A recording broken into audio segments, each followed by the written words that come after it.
Yukhraju qaumun, begitu bahasanya, akan dikeluarkan sekelompok manusia, sekelompok umat Nabi minan nar, dari neraka, bisyafaati Muhammadin sallallahu alaihi wasallam, dengan syafaat baginda Nabi. Fayadkhulunal jannata, kemudian mereka masuk ke dalam surga.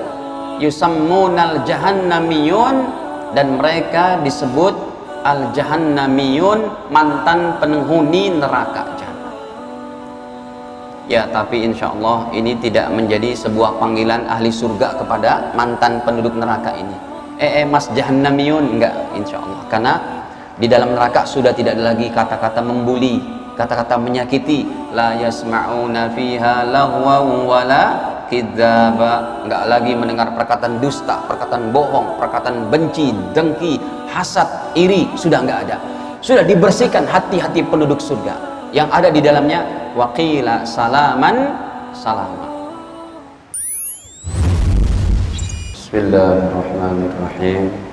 Assalamualaikum warahmatullahi wabarakatuh. Innal hamdalillah nahmaduhu wa nasta'inuhu wa nastaghfiruh wa na'udzu billahi min shururi anfusina wa sayyiati a'malina. من يهده الله فلا مضل له ومن يضلل فلا هادي له أشهد أن لا إله إلا الله وحده لا شريك له وأشهد أن سيدنا ونبينا محمدا عبده ورسوله لا نبي بعده اللهم صل وسلم على نبينا محمد وعلى آله وصحبه ومن اتبعهم بإحسان إلى يوم القيامة أما بعد فيا معشر المسلمين والمسلمات أوصيكم ونفسي بتقوى الله فقد فاز المتقون قال الله تعالى يا أيها الذين آمنوا اتقوا الله حق تقاته ولا تموتن إلا وأنتم مسلمون. Alhamdulillah, hadirin para jamaah yang dirahmati Allah wal hadirat, kaum muslimin muslimat. Sebelumnya marilah senantiasa kita memanjatkan puji syukur kehadirat Allah Subhanahu wa taala saja atas segala limpahan nikmatnya yang tidak terhingga untuk kita semua, terutama sekali nikmat iman, nikmat sehat afiat, nikmat masih diberikannya kita kesempatan oleh Allah untuk kembali memakmurkan rumah-rumahnya, menghidupkan sunnah nabinya dengan sholat zuhur secara berjamaah. Semoga sisa daripada kehidupan kita ini Allah Subhanahu wa ta'ala senantiasa tempatkan kita dalam iman dan amal soleh. Amin ya rabbal alamin. Kenapa saya katakan sisa umur kita, hadirin? Karena kematian yang masih dirahasiakan oleh Allah Ta'ala untuk pribadi-pribadi kita. Makanya saya katakan sisa umur kita. Karena kematian akan datang kepada seseorang tanpa berhajat untuk melihat dia masih muda, dia sehat, dia badannya kuat. Kematian bisa datang kepada siapa saja tanpa disangka-sangka. Makanya hadirin, sisa umur kita semoga Allah letakkan dalam poin-poin hasanah, poin-poin kebaikan. Tematik kita pada siang ini, hadirin, termasuk yang akan kita capai di alam akhirat sana, yaitu syafaat-syafaat yang Allah sediakan untuk kaum muslimin dan muslimat. Hadirin, syafaat itu apa ya? Syafaat adalah pertolongan untuk orang-orang beriman di akhirat. Jadi jumlahnya sangat banyak. Saking sayangnya Allah kepada kaum muslimin dan muslimat.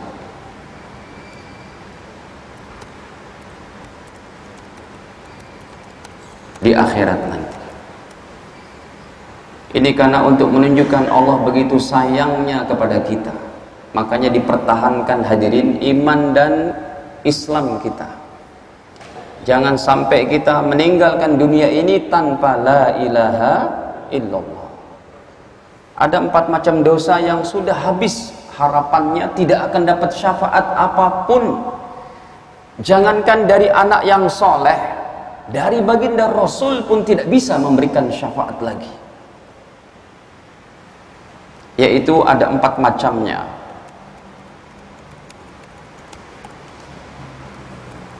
Empat macam dosa yang diharamkan mendapat syafaat. Hadirin, yang pertama adalah seorang yang mati dalam keadaan musyrik, naudzubillah. Ini ada pada An-Nisa 48. Ya.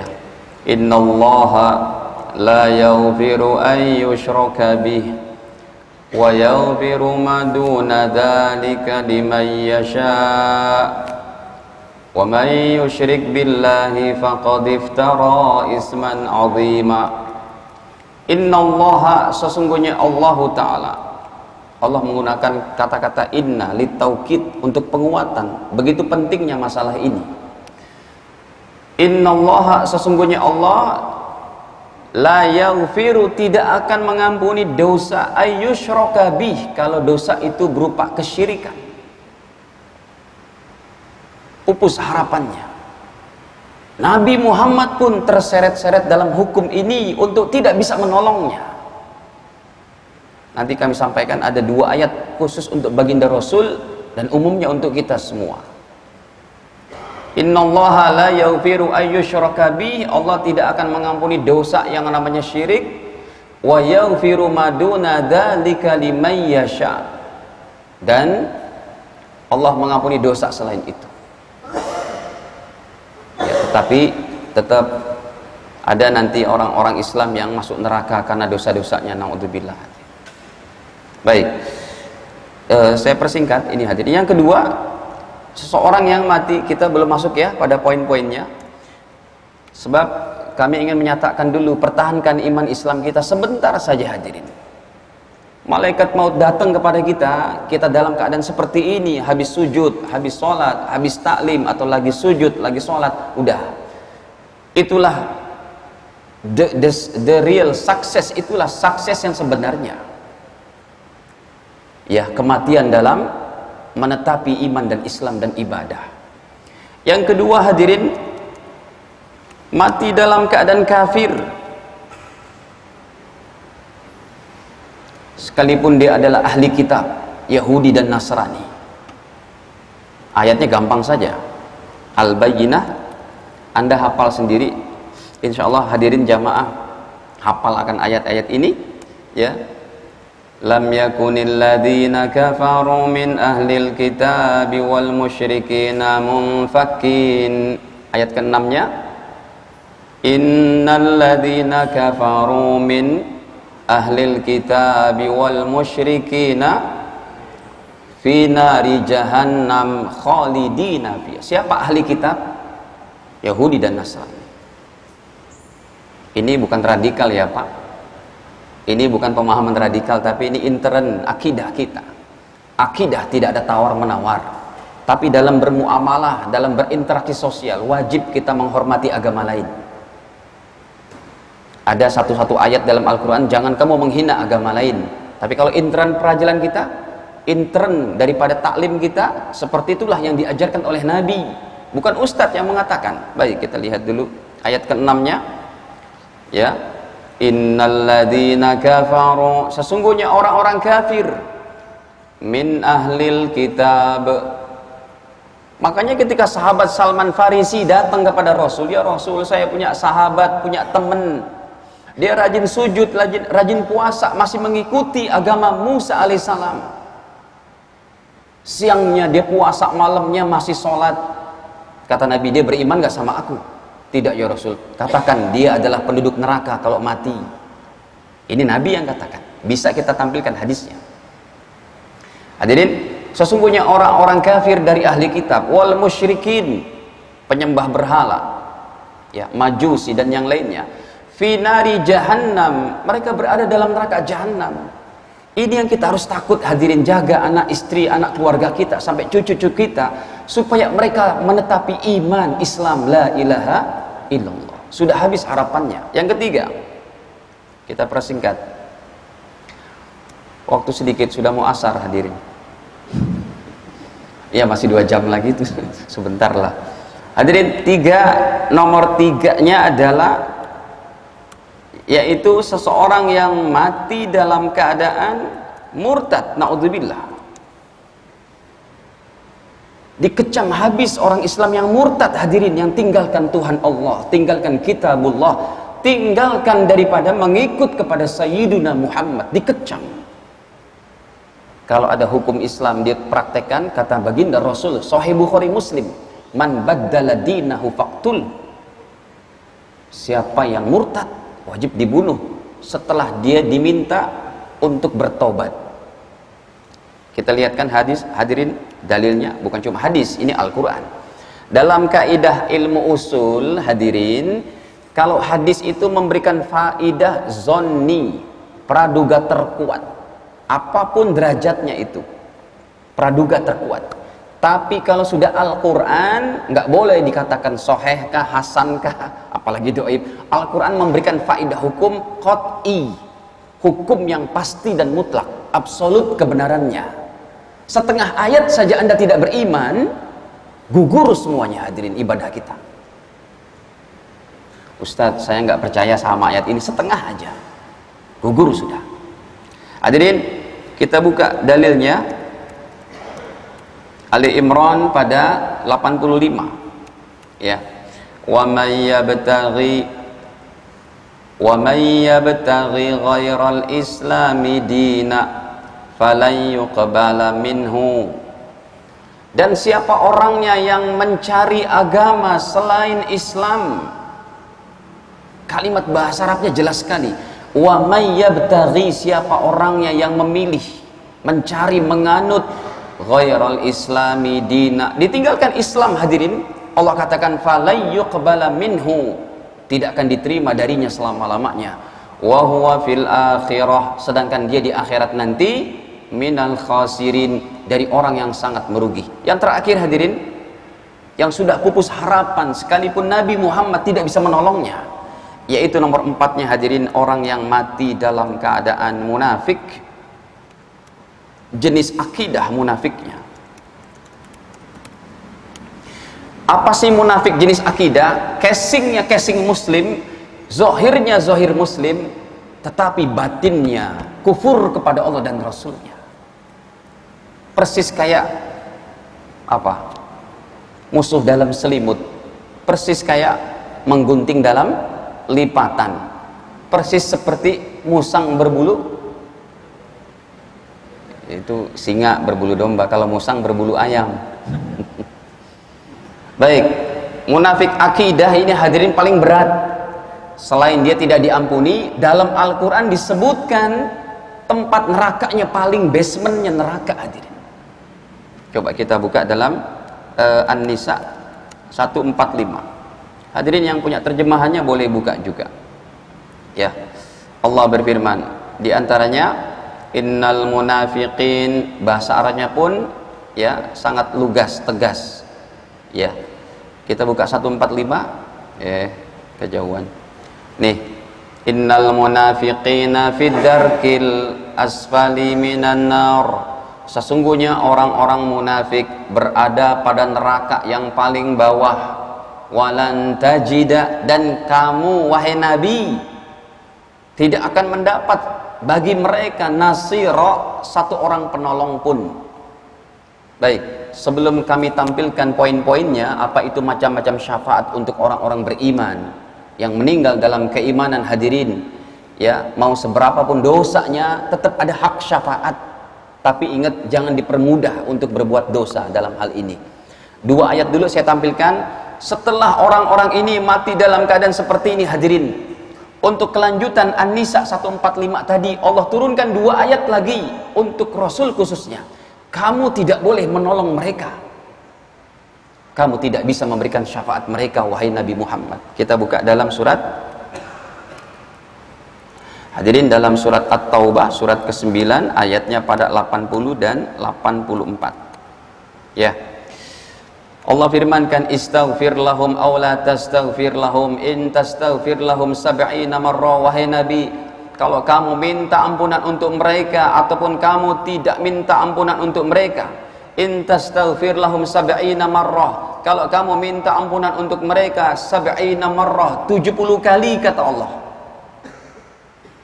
Kamu minta ampunan di akhirat wahai Rasul untuk 4 orang yang mati dalam keadaan seperti itu tadi, 70 kali kamu minta ampunan kepada aku kata Allah, falay yaghfirallahu lahum, tidak akan Allah ampuni dosa mereka. Dzalika bi annahum kafaru billahi wa rasulih, karena mereka kafir kepada Allah dan Rasulnya. Ayat 84-nya, wala tusalli ala ahadim minhum mata abada. Wahai Nabi, jangan kamu salatkan ke salah seorang di antara mereka yang mati selamanya. Enggak boleh. Mati musyrik, mati kafir, mati murtad, mati munafik akidah, tidak boleh disolatkan. Wala taqum ala qabrihi, tidak boleh kamu juga datang ke kuburannya. Allah maghfir lahum warhamhum wa'afihim wa'fu anhum, tidak boleh. Ya, Allah katakan wala taqum ala qabri, jangan kamu berdiri di atas kubur untuk mendoakannya. Kenapa? Innahum kafaru billahi wa rasuli, karena mereka kufur kepada Allah dan Rasulnya. Wa matu, dan mereka mati dalam keadaan fasik yang 4 tadi. Baik, nah hadirin, ini penting untuk kita jaga, ya, jaga keimanan, jaga amal soleh, ini teramat penting. Tidak bosan-bosannya Rasul ketika masa hidupnya, para sahabat, para ulama, para wali-wali Allah, para kekasih-kekasih Allah, orang-orang soleh, untuk senantiasa mengajak umat Islam, ayo jaga lagi amal soleh kita, jaga lagi iman Islam kita. Ini hadirin, corona yang sedang merebak di dunia baru sebegini aja hadirin. Ini sebenarnya masih ada orang Islam, masih baik hadirin. Sebab kalau kita sudah meninggal semua, umat Islam semuanya kena corona, semuanya mati semua hadirin. Ini hari Jumat, besok udah kiamat berlaku. Tapi karena masih ada umat Islam, insya Allah ya dunia masih bisa diperbaiki. Makanya ini dunia dan alam semesta ini bergantung eksisnya, kelanggengannya dengan wujudnya umat Islam yang tetap konsis dan istiqomah dalam iman dan Islamnya. Baik, kita masuk poin yang pertama hadirin. Nah, syafaat yang terbesar ini adalah yang pertama, yaitu syafaatul uzma. Apakah itu syafaatul uzma? Syafaat terbesar di akhirat milik baginda Nabi SAW untuk umatnya, sebelum bahkan senior dan kakek-kakek beliau, baginda Ibrahim, baginda Nuh, baginda Adam sekalipun tidak bisa memberikan syafaat. Semuanya di akhirat, di padang mahsyar, tidak berani memberikan syafaat dan pertolongannya karena beban-beban kehidupan yang pernah mereka lalui, kekeliruan-kekeliruan yang pernah mereka lalui hadirin. Ini ada dalil dalam Sahih Bukhari, nomornya pun sudah cukup jauh, 4435. Tapi sebelum kita tampilkan hadisnya, Masya Allah Bapak Ibu, keadaan kita di padang mahsyar, orang yang paling dekat dengan kita, istri, anak-anak kita, tidak saling mengenal. Kita buka dalilnya dalam Abasa wa Tawalla, ya, pada ayat 34, 35, 36, 37. Ya, Abasa wa Tawalla an ja'ahul a'ma. Ayat 34-nya, yauma yafirul mar'u min akhih. Seseorang berlari daripada saudaranya hadirin. Nih, wa ummihi wa abi, nggak kenal sama bapak ibunya, itu nggak kenal, berlarian hadirin, saking takutnya, gentingnya keadaan di padang mahsyar. Semua kita dibangkitkan dalam keadaan bertelanjang, tidak berpakaian, tidak bersendal, semua dalam keadaan tertunduk, malu, takut kepada Allah Ta'ala. Matahari 1 mil dan keringat kita sesuai dengan iman dan amal soleh kita. Ada orang-orang yang keringatnya sampai sebetisnya, sampai selututnya, sampai sepaha, sampai sedada, bahkan menenggelam dirinya. Keadaan yang sangat menakutkan. Kalau ada musibah terbesar di dunia ini, mau gempa bumi, mau banjir bandang, mau gunung meletus, mau pesawat jatuh, itu bukan puncak murka Allah. Murka Allah berada puncaknya di padang mahsyar, hadirin. Semua ketakutan, wasahibatihi wa bani, mereka lari dari istri dan anak-anaknya. Kenapa? Likulli imri'in minhum yawma idin sya'nu yughni, karena mereka saat itu, hadirin, mempunyai beban di padang mahsyar yang sangat berat. Masya Allah, hadirin, kalau kita, Pak, kebetulan saya dulu pernah mengalami gempa tsunami Aceh karena kami sedang berdakwah di sana tahun 2000 berapa tuh? 2004. Ya, kita sedang ada dari Banda Aceh naik lagi ke Takengon ke atas. Itu kita merasakan gempanya kayak begitu. Tapi saat itu, hadirin, dalam keadaan masjid mau roboh, Gunung Merapi yang kita berada di kaki gunungnya itu jatuh batu-batuannya, kita masih bisa angkat tangan. Ya Allah, tolong ya Allah, tolong ya Allah. Tiang listrik udah seperti apa itu, 45 derajat goyangnya sampai sebegitu. Tapi di padang mahsyar, gempa tsunami Aceh kemarin bukan yang paling murka Allah, artinya peringatan Allah bukan sebegitu dahsyatnya. Yang dahsyat nanti di padang mahsyar, kita untuk berdoa nggak bisa, hadirin. Angkat tangan nanti nggak bisa. Saat itu kita hanya mengandalkan orang-orang soleh. Kita buka hadisnya. Ya, pada 4000 ditulis dulu ya hadisnya. Ini kitab digitalnya asli, tinggal kita tulis hadisnya. Ya, Mas Jimmy juga bisa punya software ini asal ngerti bahasa Arabnya, karena tidak ada terjemahannya. Ini Sahih Bukhari, kita buka pada 4435. Ya. Hadirin, akhirnya semuanya kita dalam keadaan ketakutan. Ya, saat itu pun kita berdoa menyebutkan amal-amal soleh kita nggak berani. Ya Allah, saya pernah haji, saya pernah umroh, saya pernah tahajud. Ya Allah, saya pernah puasa Nabi Daud. Nggak berani untuk ucapkan itu. Kita cuma meminta daripada yaitu orang-orang soleh, pertolongan syafaat orang soleh di padang mahsyar. Akhirnya singkat cerita, hadirin, kita datang kepada baginda Adam. Ini hadis cukup panjang, saya persingkat saja terjemahannya. Ya. Kita datang kepada baginda Adam, wahai Nabi Adam, tolong kami. Kata Nabi Adam, nafsi, nafsi, nafsi. Nggak berani saya tolong kalian. Kenapa? Saya pernah makan satu pohon buahnya yang dilarang untuk saya makan, yang kita kenal dengan nama apa? Buah khuldi. Kata Nabi Adam, nafsi, nafsi, nafsi. Nggak bisa saya. Saya tidak berani berikan pertolongan kepada cucu-cucuku, kata beliau. Kita datang ke Nabi Nuh. Wahai Nabi Nuh, engkau juga merupakan nabi-nabi yang pertama Allah utus ke seluruh manusia di dunia ini. Ya, kita minta pertolongan kepada Nabi Nuh. Wahai Nuh, ya Nuh, tolong kami. Kata Nabi Nuh, saya pun gak berani memberikan pertolongan kepada kalian. Saya pernah berdoa dengan doa yang sangat kejam, seakan-akan ada dalam surat Nuh, surat ke-71 ayat 25-26. Itu doa yang seakan-akan paling kejam. Mau tahu isi doanya? Wa qala Nuhu rabbi la tadhar 'alal ardi minal kafirina dayyara. Ya Allah, jangan engkau sisakan satu orang kafir di dunia ini, Allah. Habiskan mereka. Nabi Nuh lebih dari radikal ini, Pak, berarti. Ya, alasannya kata Nabi Nuh, tapi tetap doa beliau ini menjadi beban beliau di akhirat nanti. Innaka in tadharhum yudillu ibadak wala yadidu illa fajiran kafara.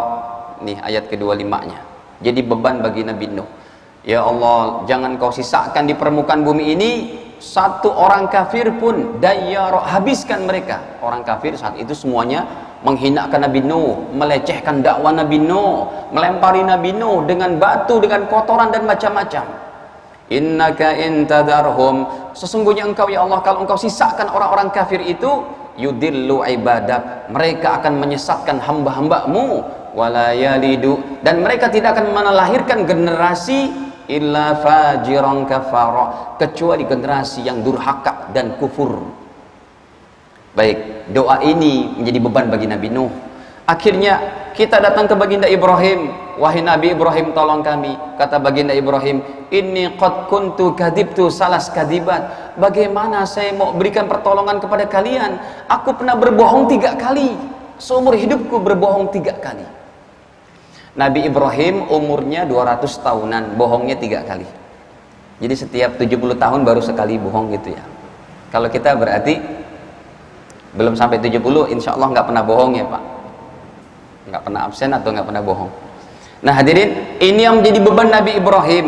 Akhirnya kita datang kepada baginda Musa, wahai Nabi Musa, tolong kami, berikan syafaat kepada kami. Kata Nabi Musa, apalagi saya, beban saya. Buka coba surat Al-Qasas ayat 15. Di situ ada kisah Nabi Musa pernah ninju seorang Kipti, kluk, langsung semaput mati. Itu yang menjadi beban Nabi Musa di padang mahsyar, tidak berani berikan pertolongan. Karena pukulan Nabi Musa ini mengandung kekuatan laki-laki di dunia ini 3000 laki-laki dewasa. Itu kekuatan tenaga Nabi Musa. Hadisnya sahih riwayat Imam Bukhari. Innahu utiya salatuna quwwata rajulin min ahlil jannah. Setiap para nabi tenaganya diberikan kekuatan 30 orang laki-laki ahli surga. Satu laki-laki surga setara dengan 100 laki-laki dewasa di dunia. 30 kali 100, 3000. Ini yang menjadi beban Nabi Musa. Nggak berani saya berikan syafaat. Kita minta lagi kepada Nabi Isa. Ini kita nggak, cerita ini ceritakan oleh Rasul, nggak ada nabi-nabi yang selain nabi yang 5 ini, ulul azmi ini. Ya, Nabi Yunus lewat, ya, Nabi Ismail, Nabi Zakaria. Yang ada cuma Adam, Nuh, Ibrahim, Musa, dan Isa.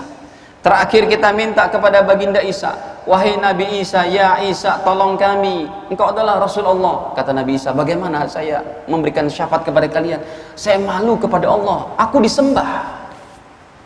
Hadirin, akhirnya yang bisa menolong kita, lihat, idhabu ila Muhammadin, kita datang kepada Nabi Muhammad sallallahu alaihi wasallam. Ya Muhammad, wahai Nabi Muhammad, engkaulah yang bisa menolong kami. Saat itu hadirin, yang disebut oleh baginda bukan anak cucunya, bukan Sayyidina Hasan Hussein, bukan Zainab, Ummu Kulsum, Ruqayyah, bukan Abdullah, bukan Ibrahim, bukan juga Fatimah Zahra, bukan mertua menantunya hadirin Sayyidina Abu Bakar, Umar, Utsman, Ali, bukan sahabat-sahabat terdekat beliau Sa'ad bin Abi Waqqas, Zubair bin Awam, Bilal bin Rabah, tetapi yang disebutnya di padang mahsyar, ummati ya Rabbi, ummati ya Rabbi, ya Allah umatku ya Allah, tolong umatku ya Allah. Ini permintaan Nabi kepada Allah.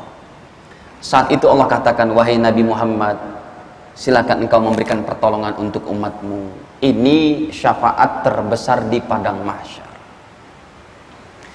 Baik, hadirin, caranya kita untuk mendapat syafaat Nabi, yang pertama, cintailah beliau dan keluarganya.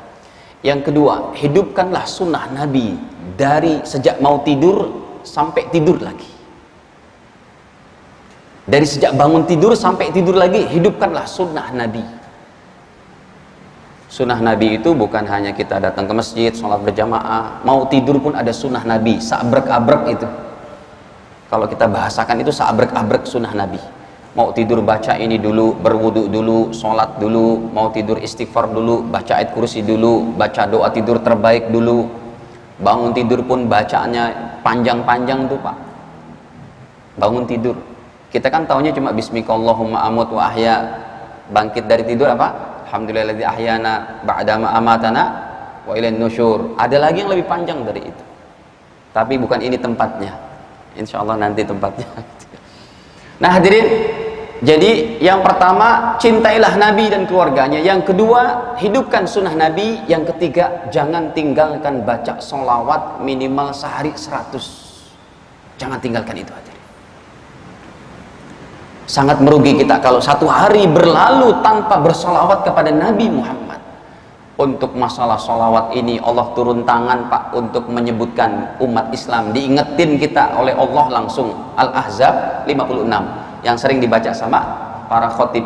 Innallaha wa malaikatahu yusalluna 'alan nabi ya ayyuhalladzina amanu, wahai orang-orang beriman, sallu alaihi wasallimu. Diingetin kita orang beriman, wahai umat Islam, jangan lupa berselawat kepada nabimu. Jadi doa mendoakan itu disyariatkan, padahal Rasul ini derajatnya nggak ada apa-apanya kita ini, tapi beliau pun senang didoakan oleh umatnya.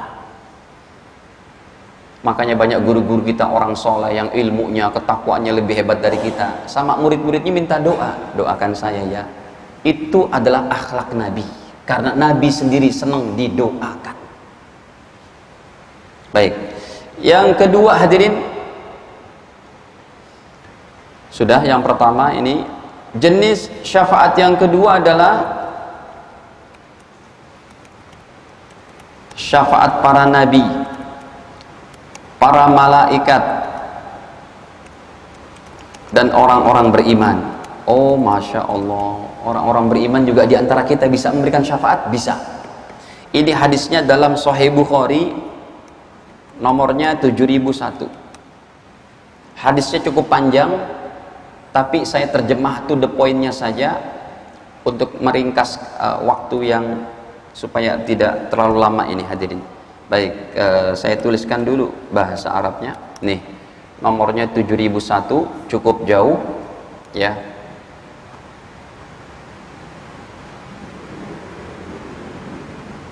Ini masih Sahih Bukhari. Baginda bersabda, fayashfa'un nabiyyun, maka setelah Nabi Muhammad berikan syafaat, maka nabi-nabi yang lain baru bisa memberikan pertolongannya itu. Mana yang merah nih? Nih, fayashfa'un nabiyyun, maka setelah itu para nabi bisa memberikan syafaatnya. Wal malaikatu, malaikat juga bisa memberikan pertolongan untuk orang beriman. Kita nggak pernah berbuat baik kepada Jibril, kita nggak pernah doakan Jibril, Pak. Hadirin, ada yang pernah doakan Jibril? Ada yang pernah doakan Mikail? Apalagi malaikat maut. Takut kita mau bertemunya. Tetapi memang syariat Allah Ta'ala di akhirat, malaikat ini boleh menolong orang beriman. Ya Allah, kata Jibril, itu jamaah masjid MRJB ya, MRBJ ya Allah, tolong ya Allah, tolong mereka ya Allah, bisa itu hadirin. Jadi para malaikat, para nabi, dan wal mu'minun, ini dalil namanya nih. Para nabi bisa berikan syafaat setelah itu, para malaikat, dan yang hebatnya kita, Pak, orang-orang beriman. Syaratnya kita kembali ke alam akhirat dengan segudang kuota iman dan amal soleh. Kalau kuotanya cuma 2 GB, Pak, nggak cukup, Pak. Untuk kita sendiri nggak cukup. Bawalah 1000 GB ya Mas Jimmy ya, biar bisa kita bagi-bagi di akhirat. Jadi orang-orang beriman yang bisa memberikan syafaat, makanya sering juga kita dengar orang-orang soleh kita, guru-guru kita ya, dalam candaan mereka berkata, nanti ya jamaah, kalau kalian tidak mendapati aku di surga, tolong cari ya. Itu betul perkataannya, karena orang beriman bisa memberikan pertolongan, pastinya tentunya untuk orang-orang yang kita cintai, anak, istri, keluarga, teman dekat, kerabat. Syaratnya semua meninggal dalam keadaan la ilaha illallah Muhammadur Rasul. Baik hadirin, yang ketiga adalah syafaat Nabi Sallallahu Alaihi Wasallam untuk umatnya di Bukit A'raf, ataupun disebut Ashabul A'raf. Nah, nomor 3 ini hadirin ya, Bukit A'raf itu adalah satu tempat tertinggi nanti di antara surga dan neraka. Tengah-tengahnya tuh ada yang namanya tempat Al-A'raf ini. Makanya surat ke-7 disebut surat Al-A'raf dari kisah ini. Kisah umat Islam yang amal soleh dan amal buruknya 50-50, 50%. Pahalanya nanti setelah ditimbang 50%, dosanya 50%, mereka tidak masuk surga, mereka juga tidak masuk neraka, tapi transit dulu di Bukit A'raf. Ini ada dalam surat Al-A'raf ya, ayatnya ke 46 dan 47 ya. Jadi siapakah Ashabul A'raf ini? orang Islam yang pahala dan dosanya seimbang di akhirat nanti. Mereka tidak bisa masuk surga dan juga tidak masuk neraka. Kalau lebih berat sedikit aja ke salah satunya sudah 51% aja amal baiknya masuk surga.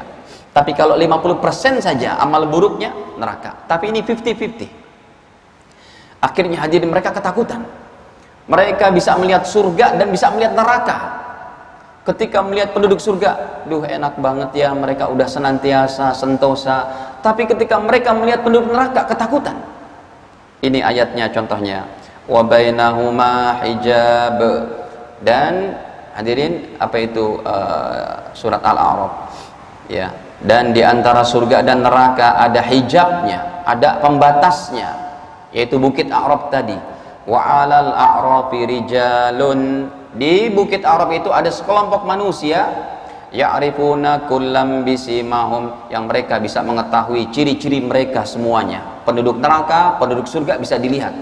Wa nadau ashabal jannah, akhirnya mereka memanggil penduduk surga, an salamun alaikum, kalian enak ya, sudah sejahtera. Tetapi kata Allah, lam yadkhuluha, mereka belum bisa masuk ke dalamnya. Wahum yatma'un, padahal mereka sangat berharap segera masuk surga. Tetapi hadirin, ketika mereka memandang ke penduduk neraka, wa idza surifat absaruhum tilqa'a ashabin nar, ketika mereka melihat penduduk neraka hadirin, qalu, mereka berkata, Rabbana la taj'alna, ya Allah jangan engkau jadikan kami ma'al qaumidz zalimin, dari orang-orang zalim itu ya Allah. Tetap mereka ketakutan hadirin. Akhirnya tampillah Nabi Muhammad sallallahu alaihi wasallam. Ini hadisnya cukup jauh yang ini, tapi tadi sudah saya buka ya, ada dalam kitabnya, belum juga ya, ada dalam kitabnya Imam Tabrani, nomornya pun sudah 11.454, cukup jauh. Ini hadis Imam Tabrani. Mana masjid yang mengajarkan secara utuh hadis Imam Tabrani kecuali para ulama yang memang mereka punya waktu luang dan memperdalam daripada bacaan kitab Imam Tabrani. Imam Tabrani punya 3 kitab hadis yang ternama, Mu'jam Kabir, Mu'jam Awsat, dan Mu'jam Shaghir. Ini yang kita buka adalah Mu'jam Kabirnya, 11.454. Baginda bersabda, wa ashabul a'raf, dan penduduk a'raf, yadkhulunal jannata, akhirnya mereka bisa masuk surga, bisyafaati Muhammadin sallallahu alaihi wasallam, dengan syafaat baginda Muhammad sallallahu alaihi wasallam. Aman sudah. Makanya hadirin, baginda Rasul orang yang sangat sayang kepada umatnya. Beliau tidak akan rela untuk senang-senang di surga sementara umatnya masih keleleran hadirin dalam neraka ataupun di ashabul a'raf seperti ini. Tetapi ingat, jaminan ini jangan dipermudah untuk kita berbuat dosa. Kalau gitu nggak apa-apa deh Ustadz, saya kan nanti dapat syafaat juga nih. Kalau ucapannya kayak gitu mempermudah perbuatan dosa, saya khawatir ucapannya tadi bisa mengeluarkan dia dari Islam karena menghalalkan perbuatan dosa. Baik, yang keempat hadirin, yang keempat adalah yaitu syafaat Nabi sallallahu alaihi wasallam untuk para nabi yang berdiri di depan pintu surga tapi belum bisa masuk ke dalamnya.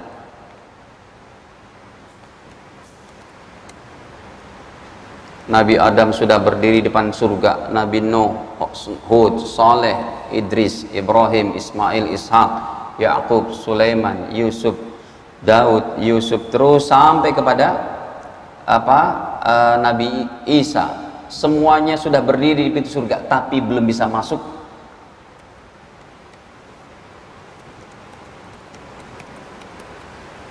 Ini hadisnya ada dalam Sahih Muslim nomor 507. Jadi para nabi sudah berdiri di depan pintu surga belum bisa masuk hadirin.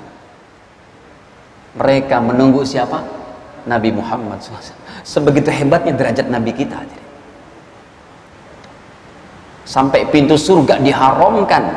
Ini ada hadis yang cukup, lagi-lagi cukup jauh ya, belum saya klik juga ya, kalimatnya kita hafal. Nabi bersabda bahwa innal jannata hurrimat 'alal anbiya, surga itu diharamkan ke atas para nabi sampai saya masuk dulu ke dalamnya, kata Rasul. Itu bahasa hadisnya begitu ya. Makanya dengan setelah kita hafal hadis itu baru kita bisa keluarkan di sini. Kalau nggak hafal ya nggak bisa keluar.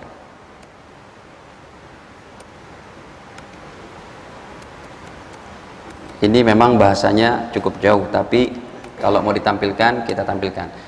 Kita beranjak ke Sahih Muslim dulu ya. Sahih Muslim 507. Hadirin, kata baginda Nabi, ati babal jannah, saya datang ke depan pintu surga. Nih, kalau Sahih Muslim karena gampang gitu ya, deket kitabnya. Yang susah tuh Baihaqi, Tobroni, Hakim, itu mesti menunggu komputernya dulu mengeluarkan apa hadisnya. Baik, kita lihat hadirin. Qala Rasul SAW, baginda bersabda, ati babal jannah, aku mendekat pintu surga yaumal qiyamah, pada hari kiamat. Kemudian fa'astaftih, aku minta dibukakan pintu surga. Fayaqulul khazin, berkatalah malaikat penjaga surga. Berarti malaikat khazin penjaga surga tidak mengenal wajah Nabi Muhammad, Pak. Lihat pertanyaannya coba itu hadirin. Kata malaikat khazin, malaikat penjaga surga, man anta? Ini kalau diterjemah pakai bahasa Betawi kan kasar, Pak. Ente siapa? Kasar, Pak. Coba aja kalau ya seseorang yang punya jabatan, kamu siapa? Apa nggak ditempeleng itu? Tapi Rasul SAW memang orangnya low profile. Beliau pun jawab dengan ucapan yang landai saja. Fa'aqul, saya menjawab, Muhammad, saya Muhammad mas. Akulah Muhammad ini, katanya. Jadi rupanya malaikat khazin tidak kenal wajah baginda Rasul. Fayaqul, akhirnya beliau berkata, bika umirtu, oh kalau kamu memang betul Nabi Muhammad, kamulah yang saya tunggu-tunggu. Aku diperintahkan oleh Allah untuk menunggu engkau, wahai Rasul. La aftah li ahadin, tidak boleh saya buka pintu surga untuk para seniormu ini, untuk kakek-kakekmu ini, Adam, Nuh, Hud, Idris, tidak boleh. Qablaka, sebelum kamu masuk duluan. Makanya ketika Nabi Adam berada di surga, beliau melihat nama Muhammad bersanding dengan Allah di pintu Arasy. Ya Allah, itu kok ada tulisan la ilaha illallah Muhammad Rasulullah, berarti orang itu mulia banget ya Allah. Kata Allah, iya. Itu siapa ya Allah? Cucumu. Cucuku ya Allah, iya. Mana dia? Belum lahir. Orangnya belum lahir tapi namanya sudah ada di depan surga, di pintu surga. La ilaha illallah.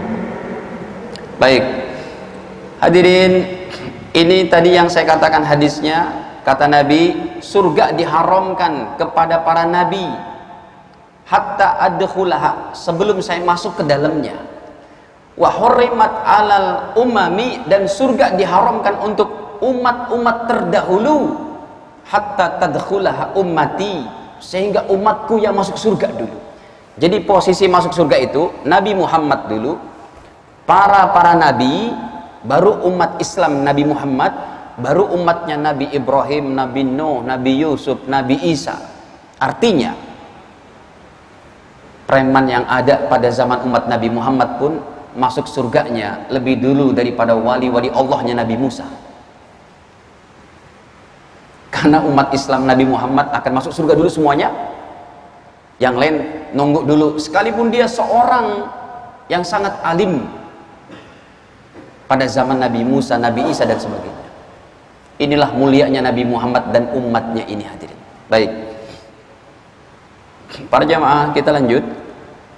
Masih banyak, masih 15 apa?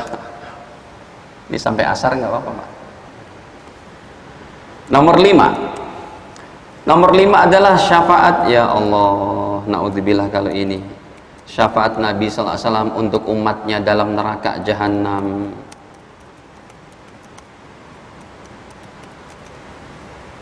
Pak Ustadz, apakah orang Islam bisa masuk neraka? Bisa. Contohnya orang Islam yang sedang berbuat dosa, meninggal dunia, belum bertobat. Inilah kasusnya nanti yang Nabi tetap mencari orang-orang seperti ini. Bahkan ini hadisnya pun sangat banyak dalam Sahih Bukhari. Saya katakan banyak, ya. Contohnya nomor yang paling awal itu nomor Sahih Bukhari-nya nomor 44, ada juga nomor 6198, ada juga nomor 7012. Tapi yang saya tampilkan yang 6198 saja, karena bahasanya enak untuk diterjemah. Contohnya mana tadi? Bukan itu, Sahih Bukhari, ya. Sebentar, saya nih 6198 saja yang kita terjemah. Hadirin, Nabi bersabda, ya, ini yukhraju minan nar, akan dikeluarkan dari neraka. Yukhraju qaumun, begitu bahasanya. Akan dikeluarkan sekelompok manusia, sekelompok umat Nabi minan nar, dari neraka. Bi syafaati Muhammadin sallallahu alaihi wasallam, dengan syafaat baginda Nabi. Fayadkhulunal jannata, kemudian mereka masuk ke dalam surga. Yusammunal jahannamiyun, dan mereka disebut al-jahannamiyun, mantan penghuni neraka jahanam. Ya, tapi insya Allah ini tidak menjadi sebuah panggilan ahli surga kepada mantan penduduk neraka ini. Mas jahannamiyun, enggak, insya Allah. Karena di dalam neraka sudah tidak ada lagi kata-kata membuli, kata-kata menyakiti. La yasma'una fiha lagwan wala kidzaba, enggak lagi mendengar perkataan dusta, perkataan bohong, perkataan benci, dengki, hasad, iri, sudah enggak ada. Sudah dibersihkan hati-hati penduduk surga. Yang ada di dalamnya waqila salaman salama, sejahtera, sejahtera saja ucapannya. Baik, hadirin, ya, naudzubillah, ini adalah diantaranya orang Islam yang masuk neraka seperti ini, dan tetap dia akan ditolong oleh Rasul sekalipun imannya setipis daripada kulit bawang sekalipun. Itu sudah menjadi syariat, asal jangan dia bermudah-mudah dalam perbuatan dosa.